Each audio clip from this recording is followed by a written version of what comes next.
Jayadvaspijanavalabha Girivarada Yastodhananda Rajajanarandan Yastodhananda Rajajanarandan Yamunatira Manachari Yamunatira Manachari Jaya Radha Madhava Kunda Bihar Jaya Radha Madhava Kunda Bihar Jaya Vijana Bhalabha Girivaradari Jaya Vijana Bhalabha Girivaradari Yashodanandana Rajajanarandana Yashodanandana Rajajanarandana Yamunatira Vanachari Yamunatira Vanachari Jaya Radha Madhava Kunda Bihari Jaya Radha Madhava Kunda Bihari Jaya Sridhana Vallabha Girivarada Jaya Sridhana Vallabha Girivarada Yashodhanandana Rajajanasandana Yashodhanandana Rajajanasandana Yamunatira Anatahari Amunatira Anatahari Jaya Adam Tunda Vihar Jayadam Bhava Tunda Vihar Vijana Vallabha Girivaradhar Vijana Vallabha Girivaradhar Yashodhanandana Jajanarandana Yashodhanandana Jajanarandana Yamunatira Amanashvani Yamunatira Amanashvani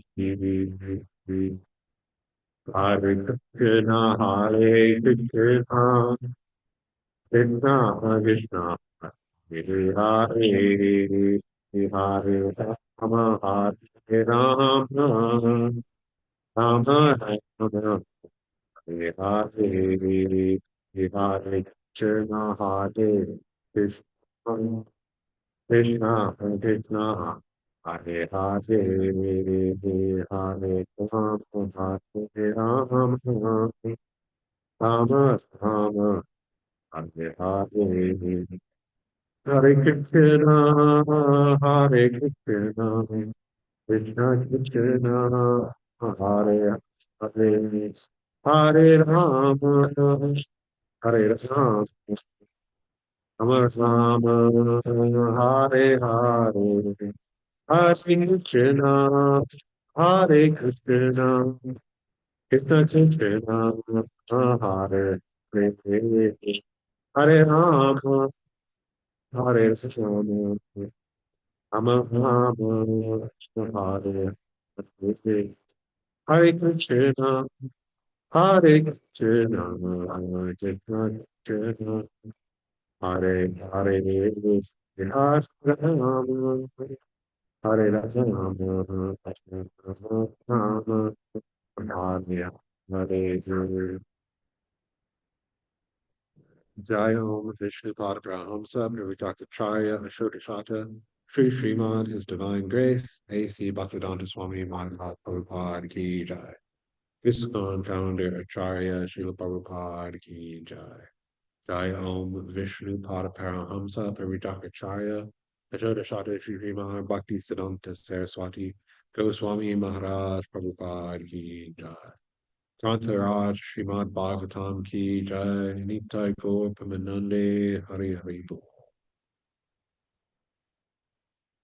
Om Namo Bhagavate Vasudevaya. Om Namo Bhagavate Vasudevaya. Om Namo Bhagavate Vasudevaya. Reading from the Srimad Bhagavatam, Canto 7, Chapter 5, titled Prahlad Maharaj, the saintly son of Hiranyakashipu, texts 39 through 41. 39 and 40 do not have any purport.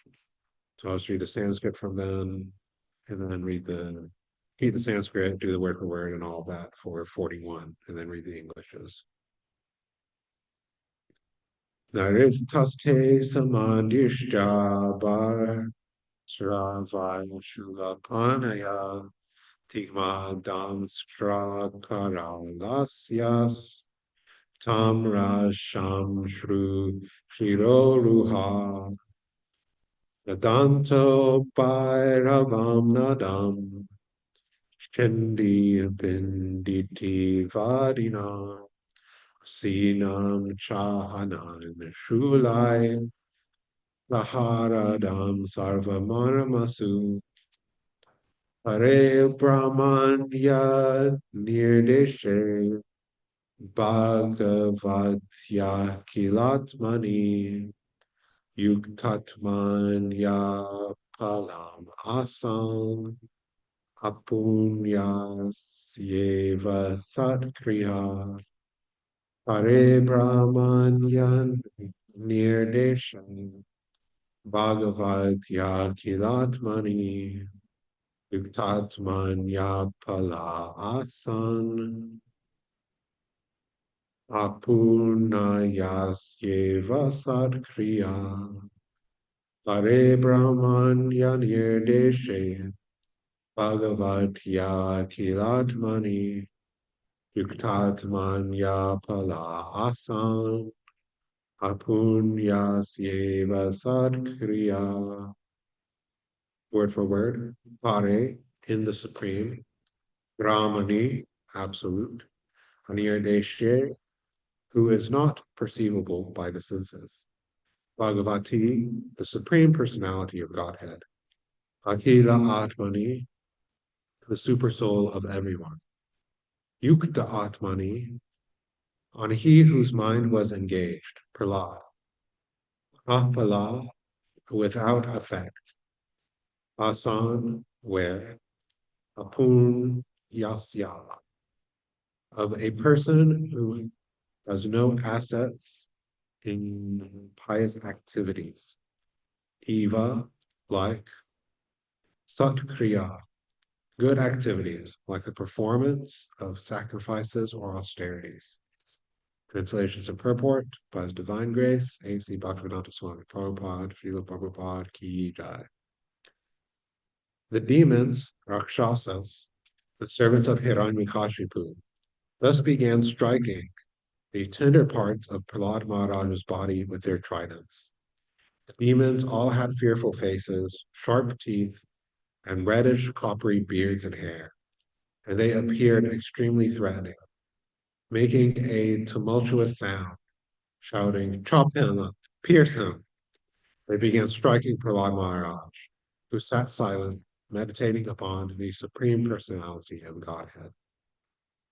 Even though a person who has no assets in pious activities performs some good deed, it will have no results.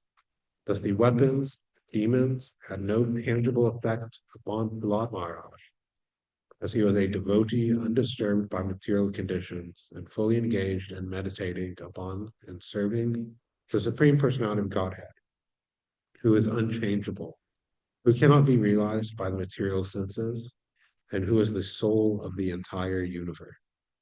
Purport. Prahlad Maharaj was constantly and fully engaged in thought of the Supreme Personality of Godhead. As it is said, Govinda Parirambita. Prahlad Maharaj engaged himself always in meditation, and thus he was protected by Govinda. Just as a small child on the lap of his father or mother is fully protected, a devotee in all conditions is protected by the Supreme Lord.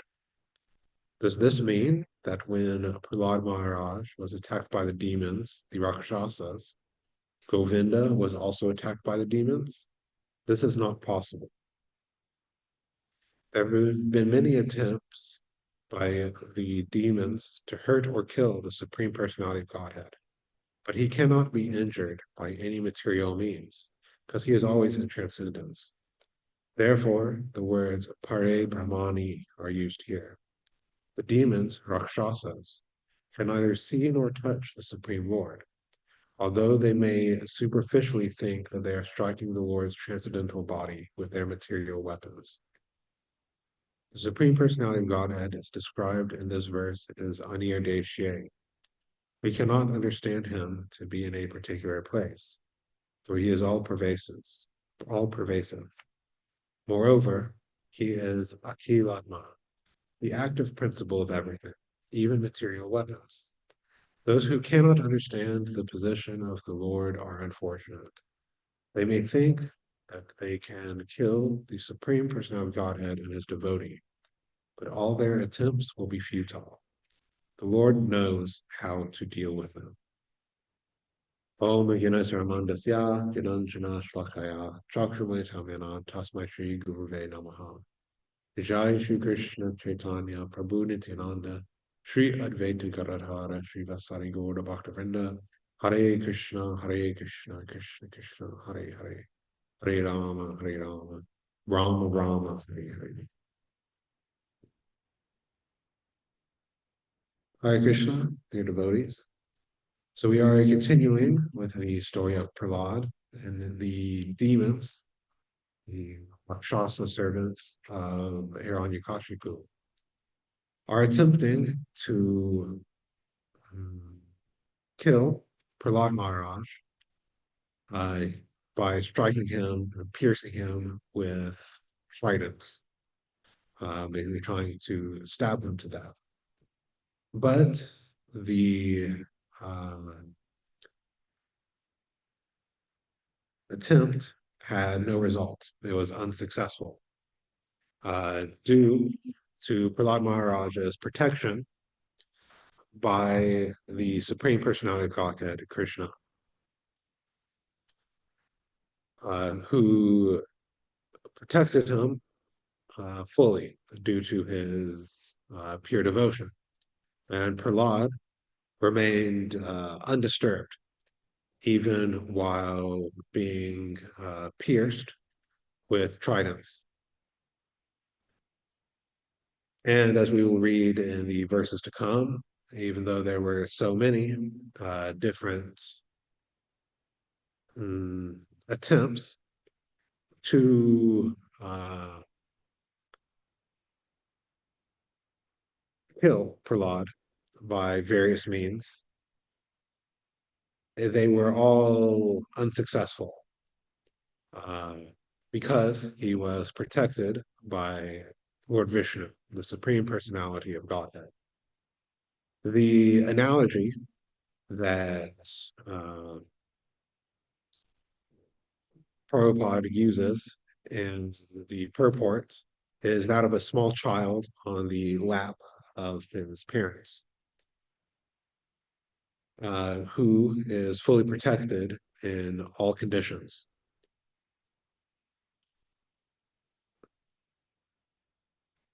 And is thus undisturbed, that the child feels that he does not have any difficulties when he is there, when he is protected on the lap of the mother or father. And likewise, Prahlad did not feel that he was in any difficulty because he was not disturbed by any material condition. And this is the position of the devotee. Uh, Actually, the devotee is even more secure than the child on the lap of the father and mother because there's been so many examples of even when the child uh, has a good father and good mother, and they who intend to protect the child, it is not possible. There are so many diseases, disasters, accidents, etc., where even if the parents wish to protect the child from them, it is impossible due to the powerlessness of the mother and father before material nature.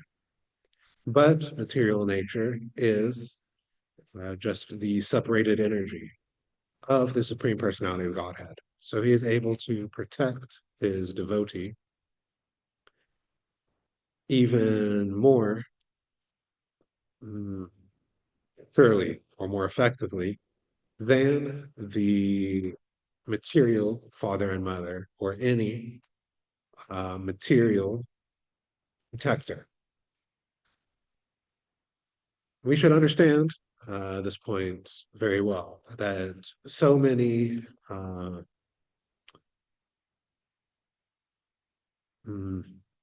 different personalities in this world offer us protection.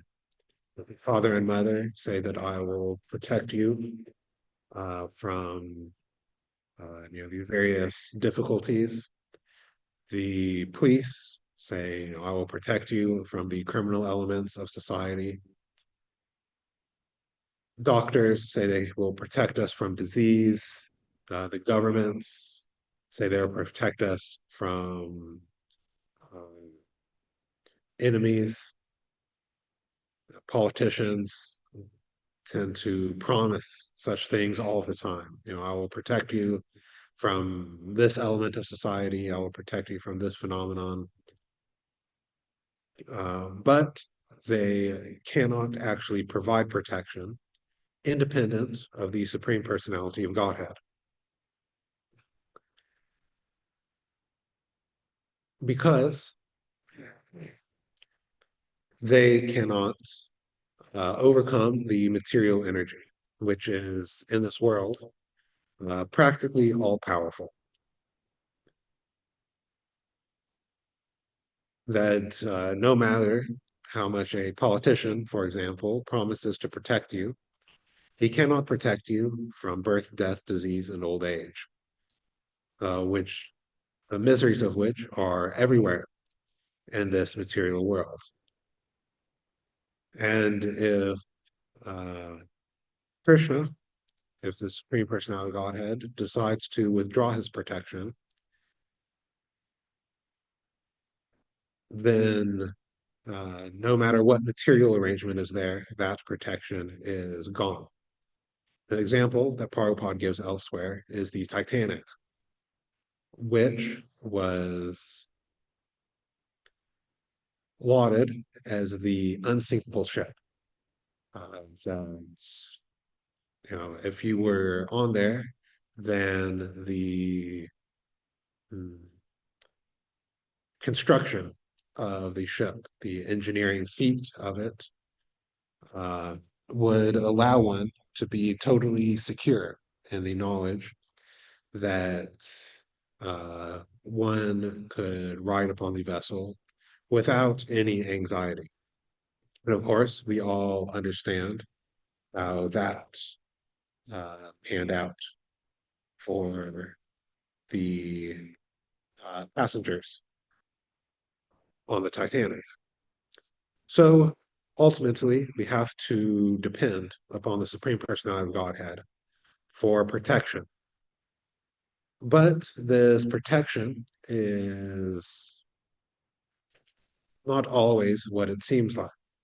And we find, of course, that the devotees are put into difficulty. Uh, it is not always that the devotees do not have to undergo the uh, various miseries that are found in material nature. And in some situations, um, are put into difficulties because they are devotees. If we look at the history even of our movement, uh, specifically ISKCON, there are so many places in the world where the devotees were, harassed, oppressed, etc., by government forces and even non-governmental forces for being devotees. And even before the founding of ISKCON in the Gaudiya tradition, more generally, we read in Chaitanya Charitamrita, Chaitanya Bhagavat, and understand the lives of the great devotees, that they were also put into difficulties, sometimes even because of their preaching activities. Example that comes to mind is Haridas Thakur, who was ordered to be beaten to death in uh, 21 marketplaces because of his preaching activities. And of course, in that pastime, he was protected by Lord Chaitanya. But the point is that it is not that the Lord's protection means that we do not undergo material miseries, but that it allows us, that the Lord's protection allows us the opportunity to remain undisturbed by these material conditions. The devotee attempts or is able to remain undisturbed in both happiness and distress.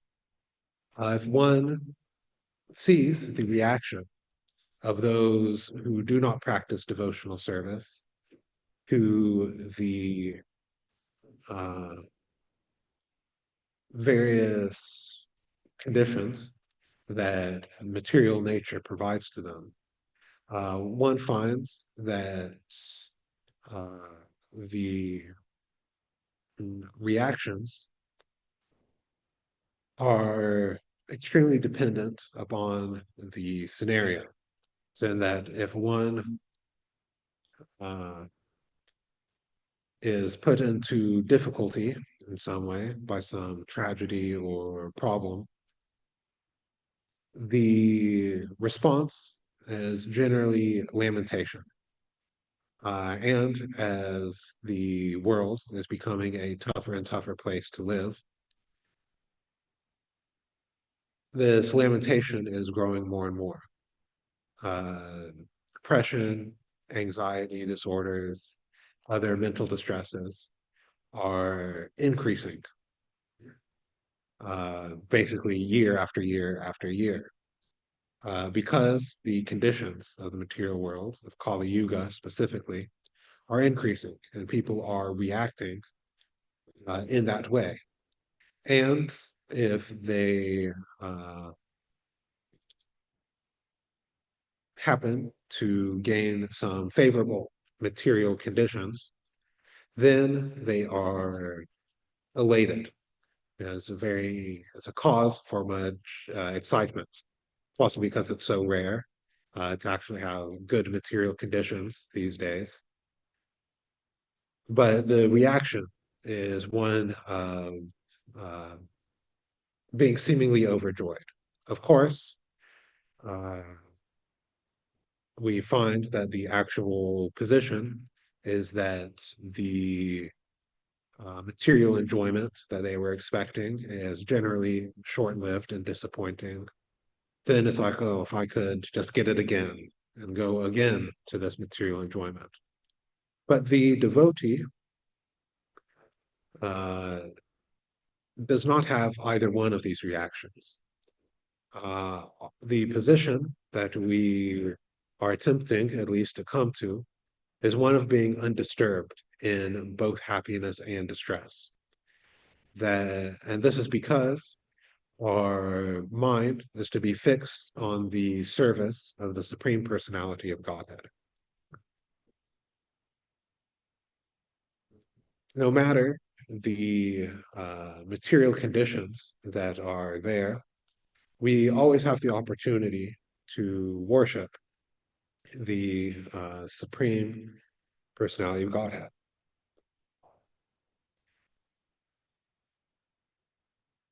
We recently had a series of classes on the 9 processes of devotional service.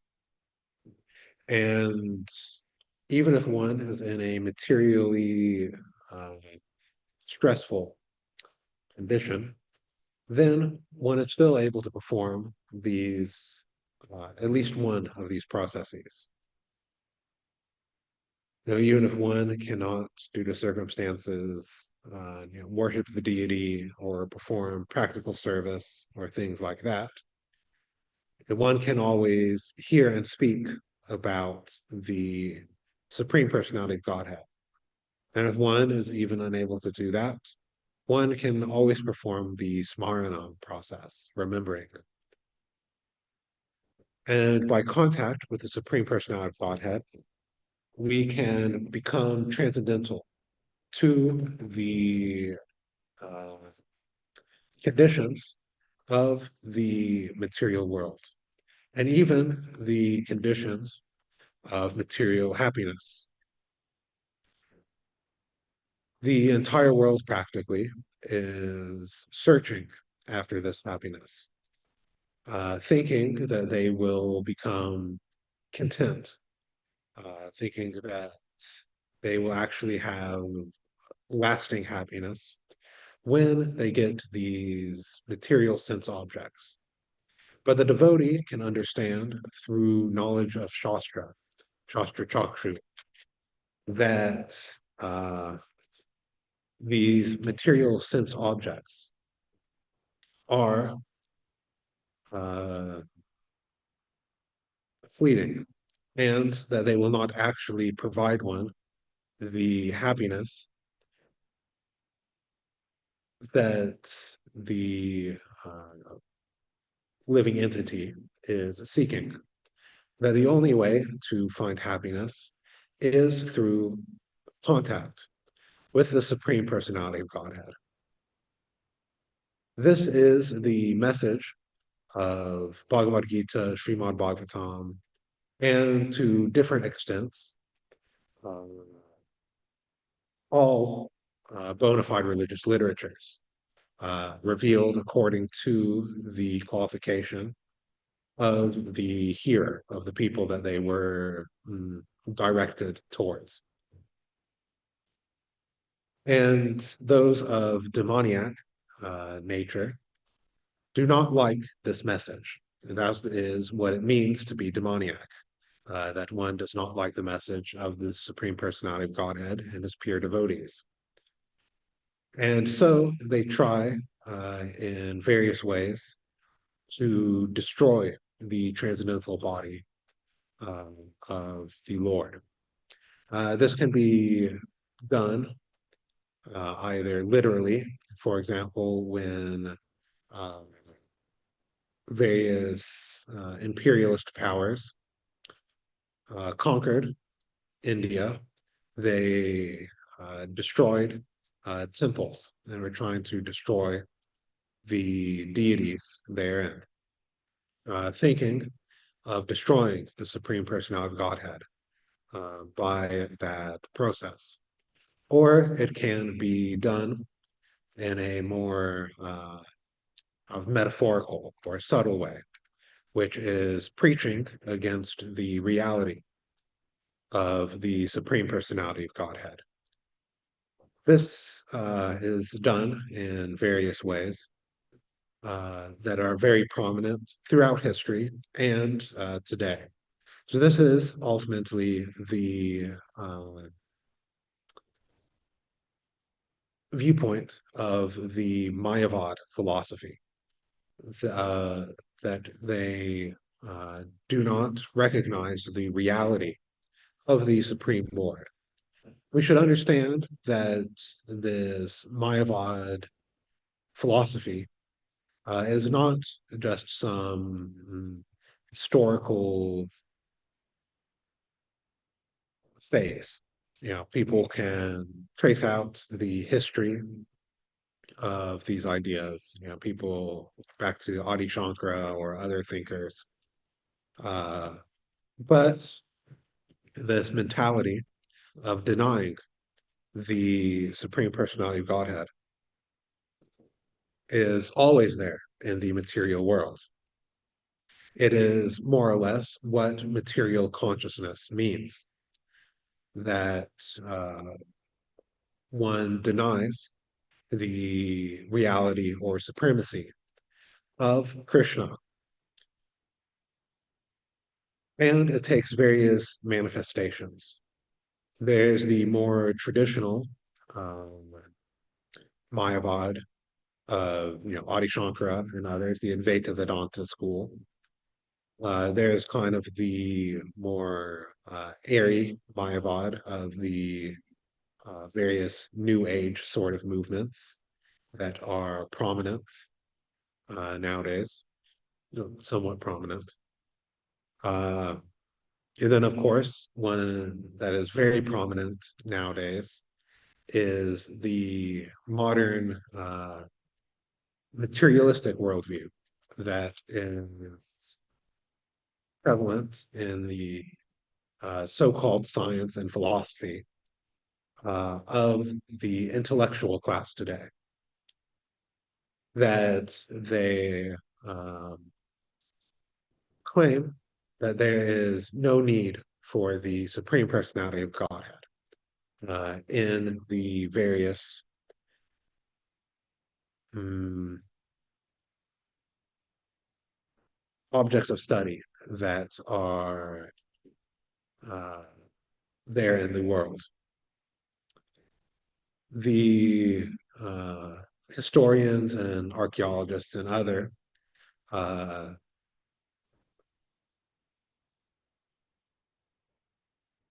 such, I guess, humanities side scholars, you could say this explicitly when talking about Krishna, uh, that they say that Krishna probably didn't exist at all, that he might have just been a legend or some archetypical personality, some archetypical story that was told uh, for some psychological or social reason.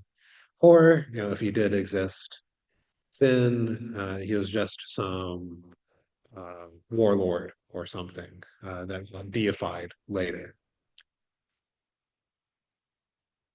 And on the scientific side, this mentality is very prominent as well. That the claim is that science has eliminated the need for God. Stephen Hawking, in his probably most famous book, A Brief History of Time, talked about, talking about the equations that govern the various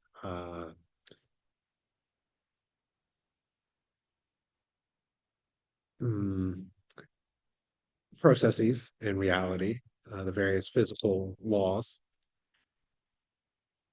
He was talking about, we have these equations, but what breathes fire into them, what actually animates the equations, what actually connects this kind of Platonic mathematical realm with the actual physical realm of material nature. Of course, as devotees, we understand, as Prabhupada points out in the purport, that the Supreme Lord is Akhilatma, the active principle of everything. But the non-devotees cannot understand this.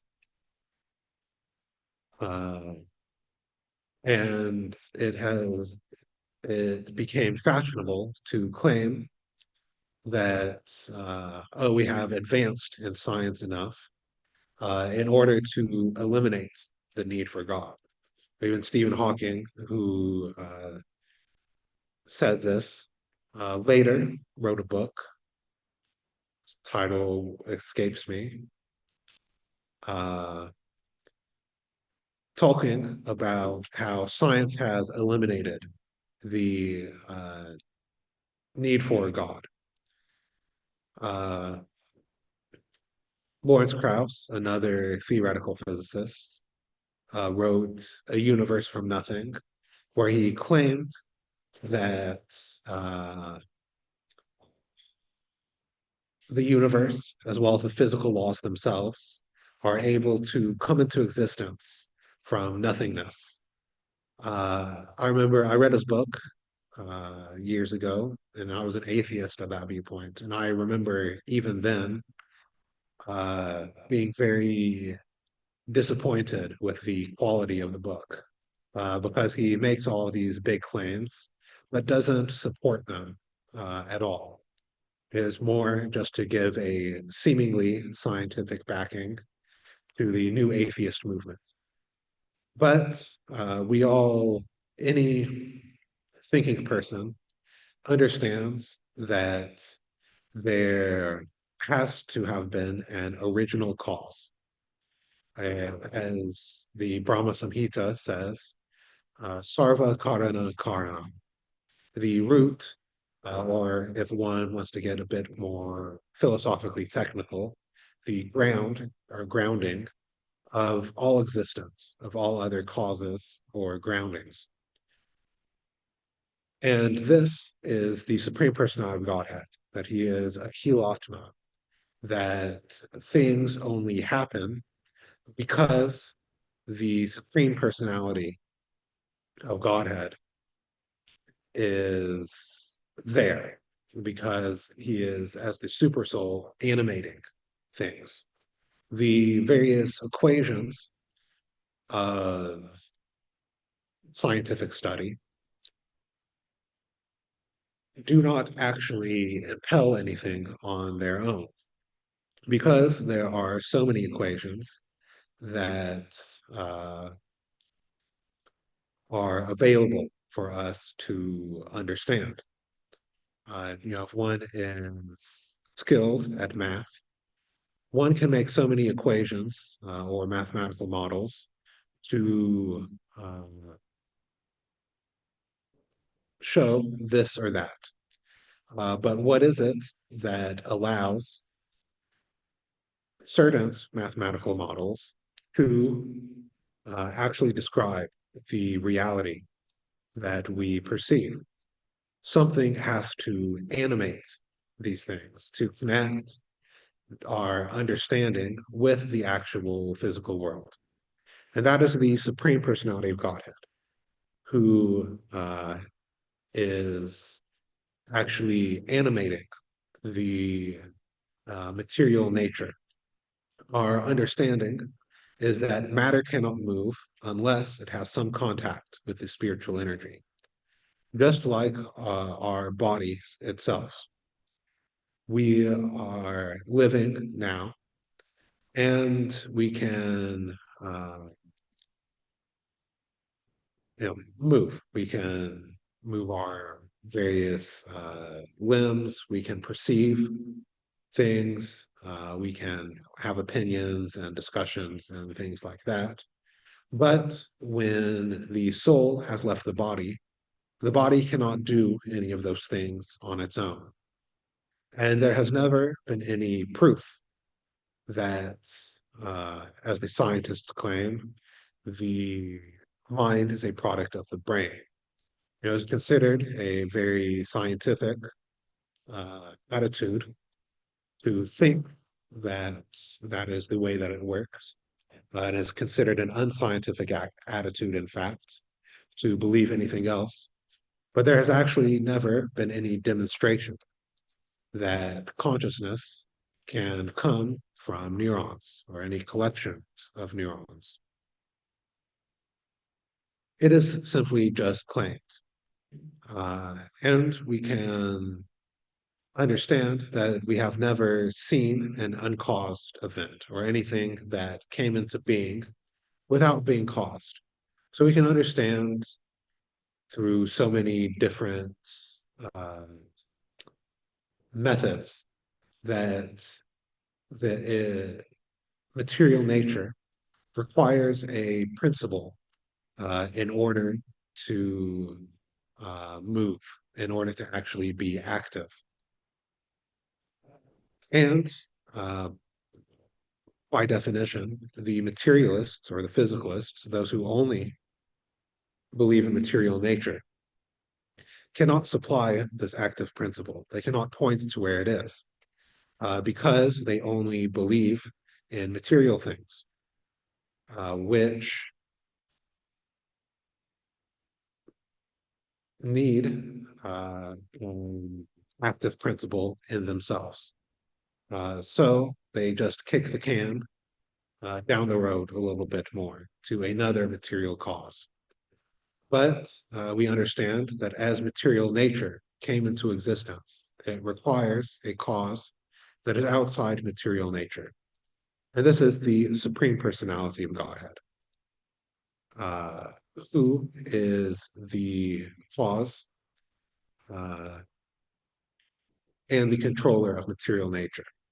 And this is why the devotee can remain undisturbed in all material conditions, because we understand that the um, proprietor of material nature is the Supreme Personality of Godhead.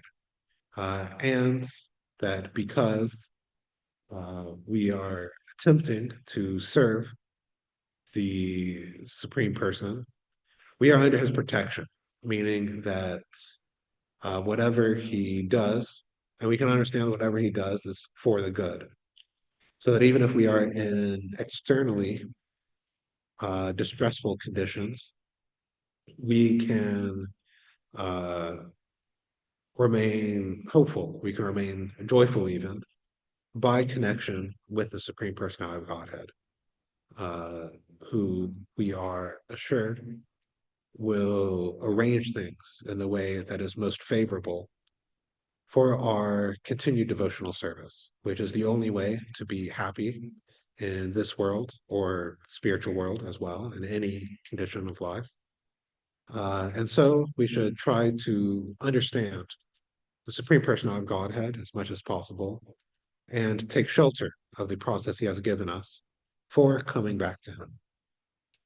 So I will end here. We have about 15 minutes left. If there are any comments or questions.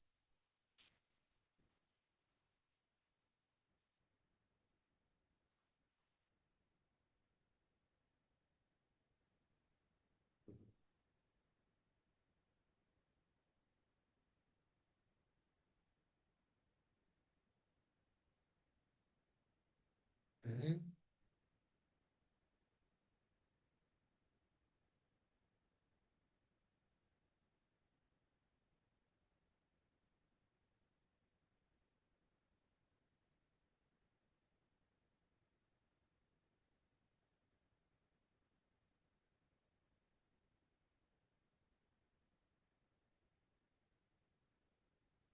Hare Krishna Prabhu.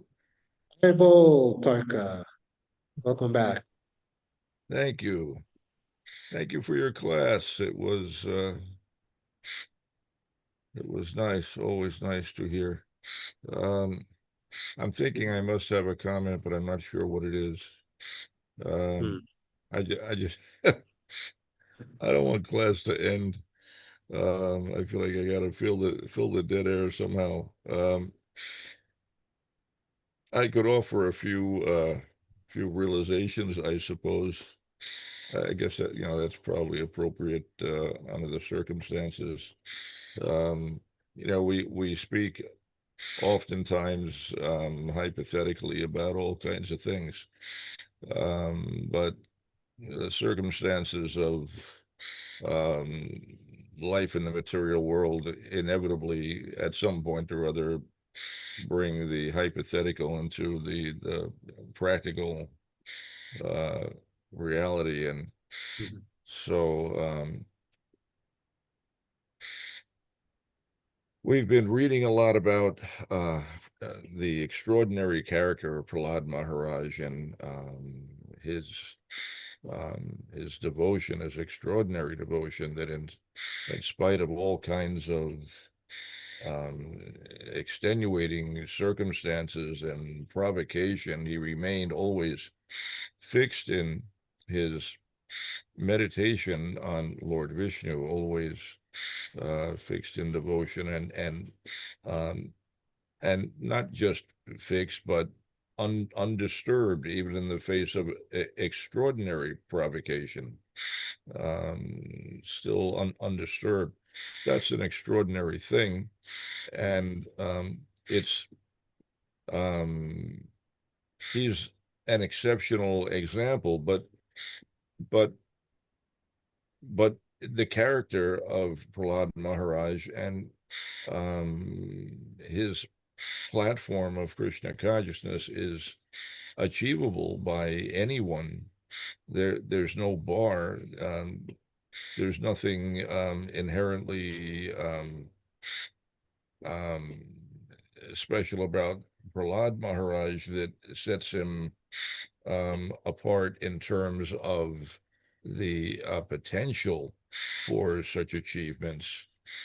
He is, of course, very special and exceptional, but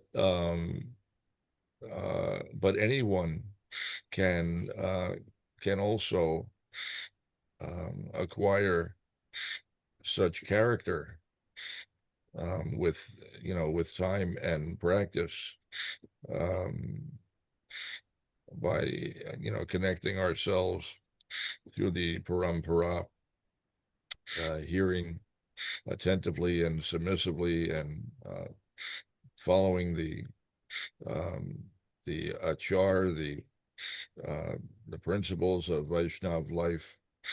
Um, what was achieved by Prahlad Maharaj is achievable by any of us if we apply ourselves. The door is made wide open by our acharyas.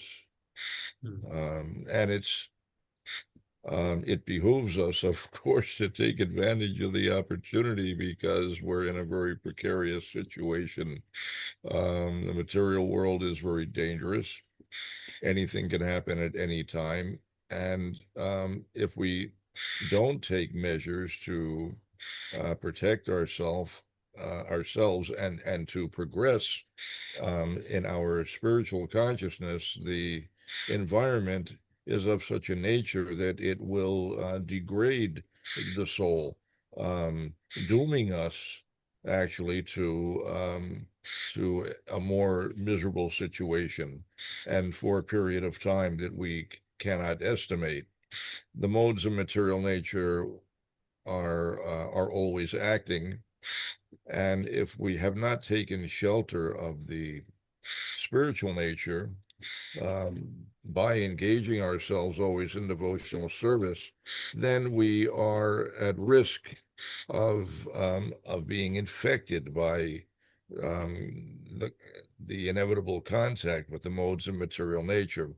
Srila Prabhupada uh, gives the example of he describes the modes of material nature as being like an infectious agent, and that just like uh,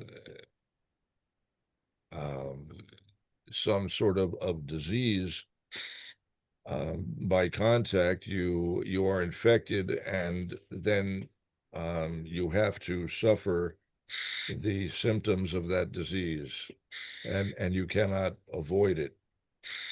And similarly, by contact with the modes of material nature, a person is infected, and gradually various symptoms will inevitably manifest, and there's nothing you can do to stop that. And so it is insidious in the way that it works and very dangerous. A little contact with the modes of material nature can result in us being forced to take another birth, or in a worse scenario, having to accept another birth within the animal species, which is particularly bad. Krishna describes as the most dangerous type of fear of all the fears, all the things to be fearful of. None of them more dangerous than descending into the animal species. But it's a very real reality. At any time, we could slip into the animal species with ease. Um, there is ample inducement to do exactly that. The non-devotees are madly engaged in activities that absolutely will ensure that they will take animal birth. And we share the same space with these people.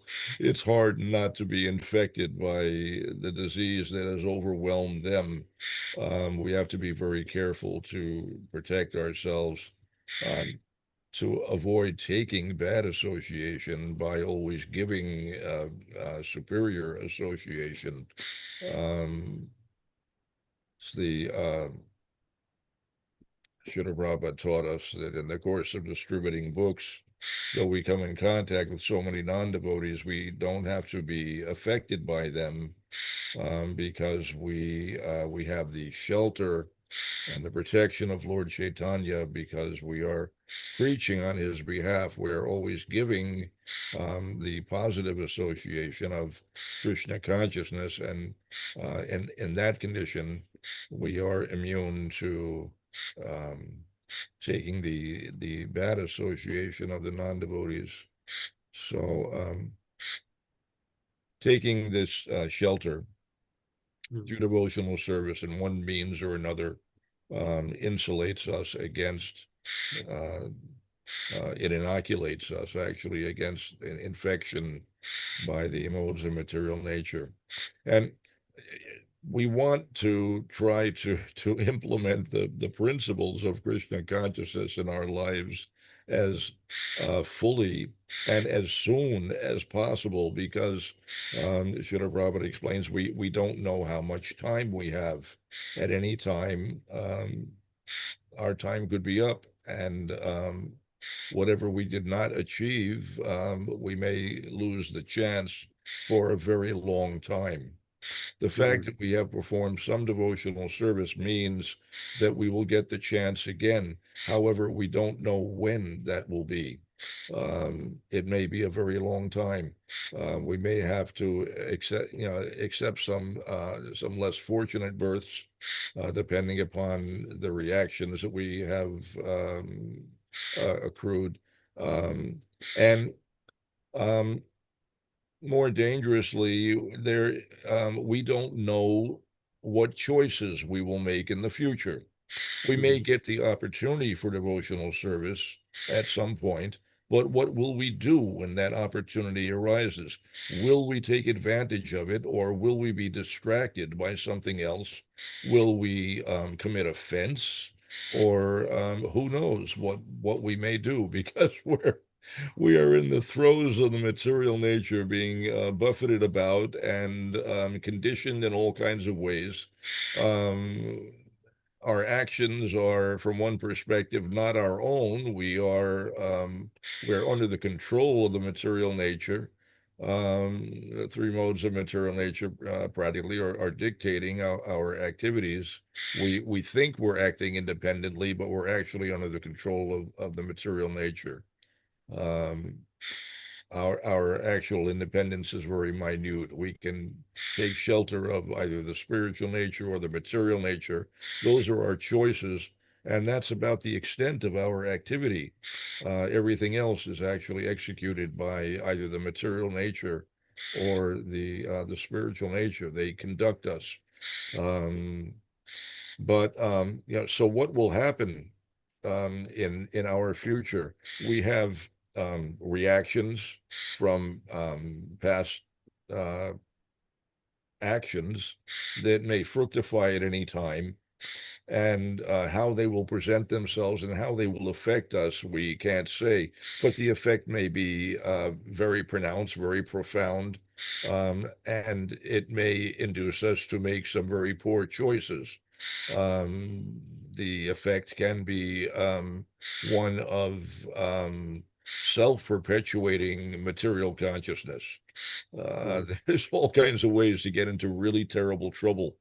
But I guess, what's really on my mind presently is the precariousness of our situation, how little time we really have, how important it is to take full advantage of the opportunities that we have while we have them, accepting whatever inconveniences there may be for the sake of helping ourselves to progress in Krishna consciousness, because the rug can be pulled out from under us at any time. I got myself into a difficult situation the other day, circumstantially, because of all kinds of problems with my bodily health. mm, I went for a long period of time without rest. mm, It's a long story, complicated, that you don't need to hear about, but managing my bodily affairs has become exceedingly difficult. And the result somehow was that I went initially for 48 hours without rest. And then when I attempted to nap one afternoon, um, part of my bodily condition is that I have really severe sleep apnea, and it is not the obstructive type of sleep apnea. Actually, that's also a component. It's a combination of obstructive sleep apnea and central nervous system sleep apnea, which means that the signal from my brain to my lungs to breathe just stops. There is mm, no signal to breathe. So anytime I fall asleep, I stop breathing. As soon as I fall asleep, I stop breathing, and there is no signal to resume breathing. The result of that is that at some point, my brain detects um, uh, a severe lack of oxygen and reacts by dumping a bunch of adrenaline into my bloodstream. Um, that uh, awakens my consciousness, but my body is still asleep, and I can't move, and I can't inflate my lungs. I can't do anything. I'm conscious of what's going on, but there's nothing I can do about it. I'm unable to breathe, and I'm suffocating. mm, Just, literally fighting for my life, trapped in a body that I have no control over, and there's nothing I can do. So it goes on like that for quite some time, minutes, in fact. And fortunately, somehow or other, at some point, some air starts to get back into my lungs, and eventually I'm able to breathe again. It's a commonplace occurrence for me. It happens literally every single day. But on this occasion, it was much worse because I was already very fatigued. And it was so severe that I thought if this happens one more time, I can't possibly survive it. It affects my heart. It's done tremendous damage to my heart over the years, so that now I'm in the end stage of heart disease. My heart condition is so bad that there's nothing that can be done for it. I need a quadruple bypass, but they won't even bother to do it because my heart's so far gone. Um, it's they don't believe that I would recover from the surgery. So I could have died the other day easily. I can still die at any moment. I um, I flirt with death on a daily basis, and it can happen to anybody. There's so many ways that Jai Shri Shri Radha Damodar, Hare Krishna. Hare Krishna. Thank you for your realizations, your comments, Prabhu. Uh, Srimad Bhagavatam, Ki Jai, Srila Prabhupada